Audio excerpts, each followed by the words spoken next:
কিরে কিরে কি খুব সুন্দর গন্ধ বেরোচ্ছে। কি রান্না করছিস? আমি সকালে ওই ঘর থেকে শুনতে পাচ্ছি আমি। সকালে পড়ানো নেই তাই খাবার তৈরি করছে অনেকদিন পর সকালবেলাটা কোনো। সুজি, সুজির হালুয়া। হ্যাঁ, তোমার প্রিয় আর বাবারও। হ্যাঁ, বাবা খেতে খুব খুব ভালো। সুন্দর সেন্ট বেরিয়েছে। ওই ঘর থেকে সেন্ট পাওয়া যাচ্ছে।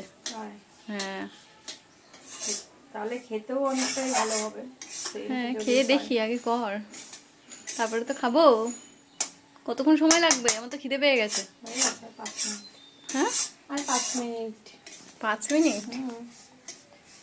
জল দিসনি তো মনে হয়। না, এখানে জলটা দেবো, এটা একটু ভাজা হয়ে যাক, নাহলে সুজিটা ক্যাপকেতা হয়ে যাবে। অনেকে আবার ভেজে নেয়, কিন্তু আমি আবার তো ভেজে ভেজে নিই না, একবারেই ভাজি সুজিটা।